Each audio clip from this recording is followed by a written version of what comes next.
அப்போ நான் அதை பேசும்போது எனக்கு ஒரு கரிசனை என்னென்னா, ஒருவேளை டிவோர்ஸ் ஆனவங்க வந்திருந்தாங்கன்னா கூட்டத்தில் அவங்க என்ன நினைப்பாங்க, ஐயோ பாரு நம்மளை போட்டு தலையிலே போடுறாங்க, நம்மளை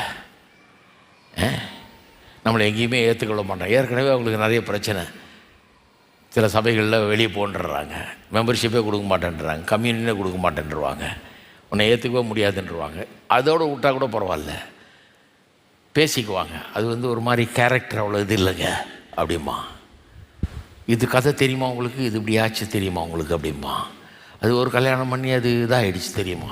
கிறிஸ்தவங்க பேசுகிறத பார்க்குறோம், நீங்கள் அப்படியே பார்த்துருக்கீங்களா. இதுலேயே வளர்ந்தவன் எல்லாம் பார்த்துட்டு ஒரு அருவருப்பு பாருங்கள்.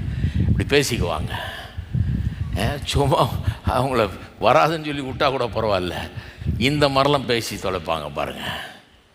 அது எவ்வளோ மனசுக்கு அவங்களுக்கு கஷ்டமாக அது இருக்கும்.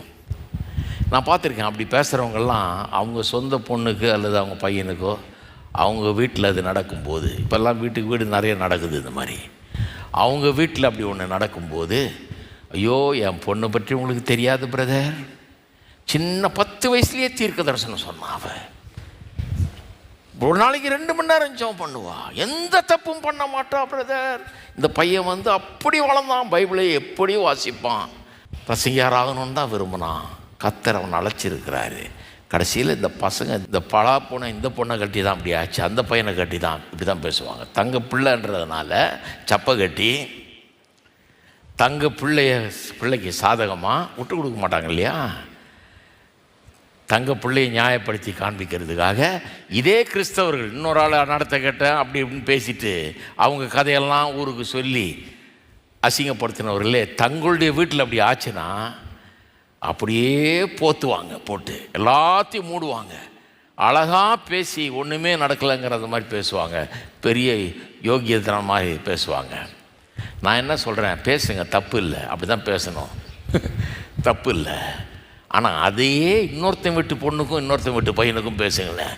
மற்றவர்களை பற்றி பேசும்போதும் அவர்களை உங்கள் பையன் உங்கள் பொண்ணுன்னு நினச்சி நீங்கள் பேசுங்களேன். என்ன குறைஞ்சா போயிட போகிறீங்க?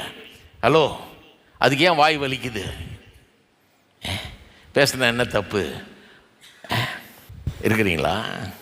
எல்லாம் கொஞ்சம் குழட்டாயிட்டாங்க எல்லாரும். நம்முடைய வார்த்தைகளால் ஒருத்தரை நொறுக்க முடியும்.